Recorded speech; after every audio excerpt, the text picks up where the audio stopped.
So it's the middle of summer right now, and because of that, there's a lot going on, at least in my life. Like July is usually the time when we are gone a lot. We're up in Tahoe, we're in Southern California, we're going all over the place. And the last couple of weeks have been particularly hectic. Actually, even the last few weeks of June up to now have been really, really hectic in terms of events I was at, speaking engagements I needed to do, and then events that I was running myself, coupled with vacations already in 2 different spots this summer. We're back for a little while right now. We're going to go down to Southern California and Huntington Beach and Disneyland a little bit later this month.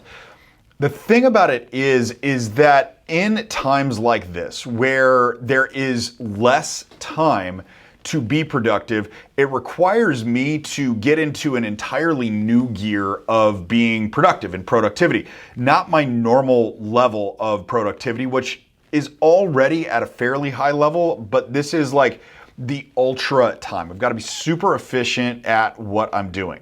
And that's really what I want to talk to you guys about today is time.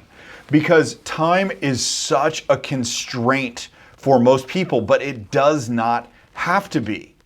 It's simply a belief system about time. And I'll share exactly what I'm talking about and what I mean, and some tactical, practical applications that you can use around the concept of time that are going to make you a lot more productive. Now, most of my work is focused on the financial results for the companies that I am consulting for. That's the thing that everybody really wants. That's the thing that's easy to wrap your mind around in marketing and sales and also delivery and fulfillment. It's like, this is exactly what's going to happen. There's numbers surrounding it, and because of that, it's really easy to have that conversation. But the other thing that's a little bit more out there that is a byproduct of what I do with companies is I save the leaders of that company at least 4 hours a week from their personal work week every single week that they are working. So you can imagine that this is a really valuable thing to get back, because for whatever reason in our culture, there is this like pissing contest about who can work the most. I work 10 hours a day. Oh, really? I work 12. Like that's a badge of honor for some reason. I'm going like, why wouldn't we work less and get a bigger result by leveraging what we do with our time? But for some reason, that's just not the way that people want to talk about it here. But I do save people 4 hours off of every single work week they have. So what I want to share with you guys today is something that's working really, really well for clients that are on my roster right now. There's a key principle of it that you need to adopt and you need to really live and believe for the rest of this system to work. And the key principle is that your time must be more important than anybody else's time. And you've got to treat it that way. Yet most people do exactly the opposite. They treat everybody else's time as way more important than their own time. Now, if you think that you don't do that, analyze maybe like your last couple days and how often you were reacting to somebody else. Whether you were responding to an email, phone call, text message, whatever. If you were doing those things, you were treating their time as more important than your own. So if you can't get your mind in that principle and saying like, listen, my time is way more important than anybody else's time, then just stop listening right now, because the framework that I'm going to share with you, it's simply not going to work, because you have to have your time being the most important in order for the system to work. So let me share a story about this, and it'll drive the point home and lead us into the tactics of this. So one of my clients is a self-professed deal junkie. That's what he calls himself. He's in the real estate industry, and he loves seeing deals. He loves trying to work on deals, get creative in how to make the deals actually happen. And he's sharing his frustrations with me about his lack of productivity. So it starts out with a conversation about, well, what is it that you wanted to do? Because I always want to know what the intention is that isn't being met before we start just handing out prescriptions. It's like a doctor, and you're not going to walk into the doctor's office and get a prescription for whatever. You're going to need to go through a series of questions so they can figure out what's wrong with you, and then they'll give you some treatment option, whether it's a prescription or whether it's just doing some stuff differently in your life. Whatever it is, like that's what they're going to do. And so I wanted to ask questions. Well, what was the intention? Well, the intention was to do like these 4 different things. How many of those did you get done? I got none of them done. This is me talking to the deal junkie client. And I said, well, okay, what happened? Like, how did you get derailed? I said, oh, well, my broker told me about this new deal that was something that I was going to analyze. I said, okay, cool. How'd that happen? And he was kind of confused by this question. How'd that happen? Seems like a simple enough question to me, but he was confused by it. And he said, well, he sits at a desk that's right next to my desk. We've got this open office. And he looked at me and he said my name and he said, well, we've got this deal.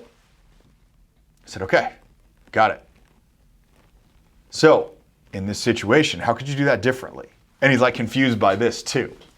The trouble with it is, and this is a perfect example of allowing other people's time to be more important than your own, is by not walling it off. So often people say that they get distracted, they get pulled away from what they want to do, and I always ask how.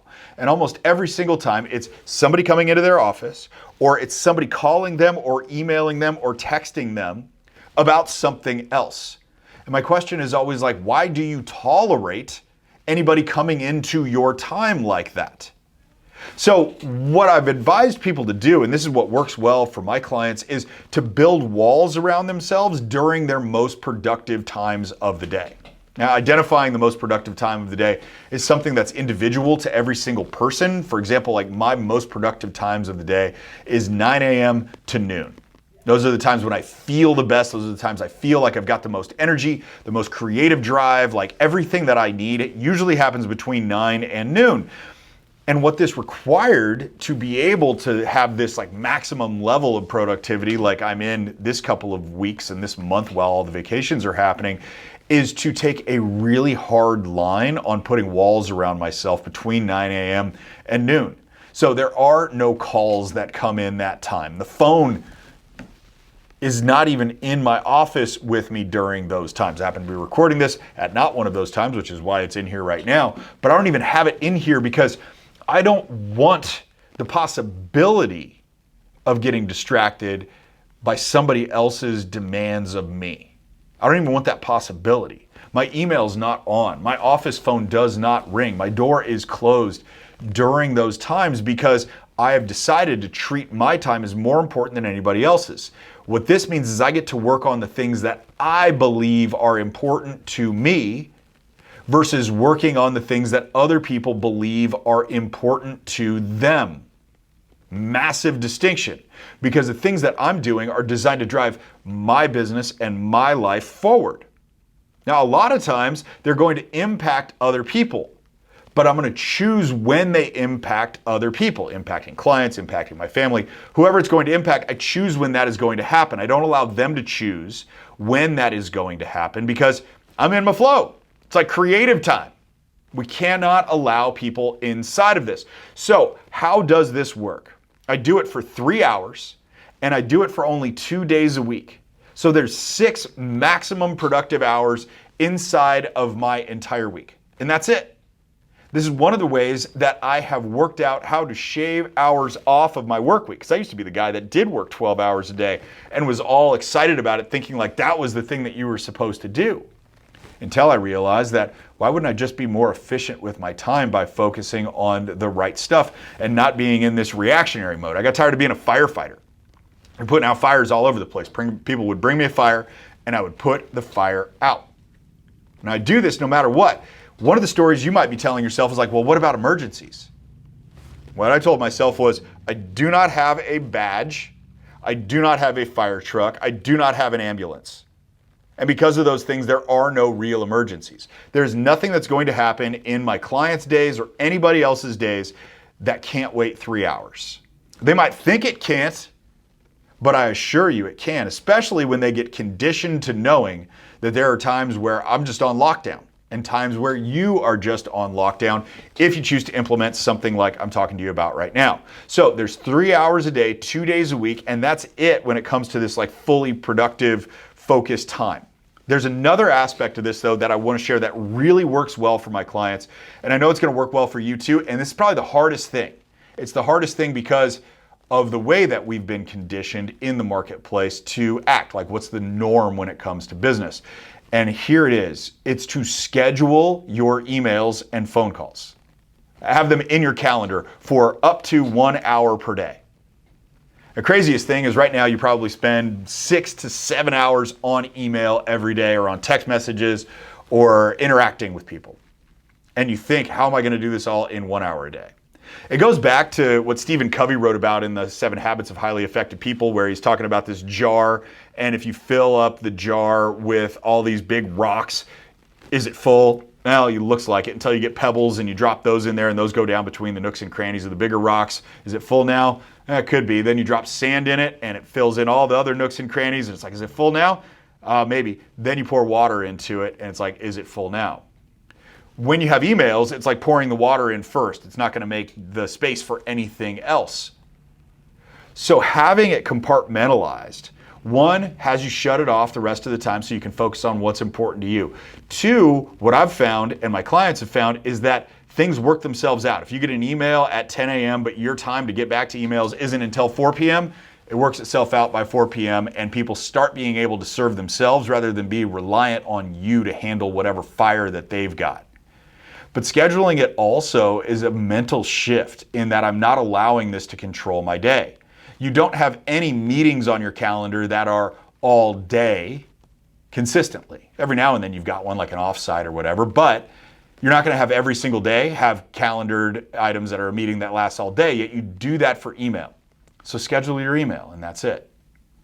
So here's what I want you guys to do as a result of listening to this, because if you've listened to it, you need to do something with it in order to get something out of it. So what I want you to do is figure out whatever your most productive times of the day are. Mine's 9 a.m. to noon. Yours may be 8 p.m. to 11 p.m. I don't care when it is. What I do care about this for you in order to get something out of this is to build walls around yourself during your most productive time. Phone is off or in a different room. Other people are not allowed into the room where you are working. Whatever you need to do for you to make sure that you're not going to be bothered and the walls are up during that time means that you are going to be productive at a level that you have not yet experienced inside of your life. And of course, if you loved what we put together here on this episode, I'd love you to share this with somebody that you believe needs to hear this message today, where they're just crushed all day by the amount of things that are coming in. They feel like they never have enough time. Please share this episode with them so they can get the exact same value out of it you guys got. Thank you so much. I really appreciate when you're doing that. It's easy to do. There's a button right below the video. And you know people that I don't know. So if you know somebody who needed this, please share it, and I'll see you guys on the next episode.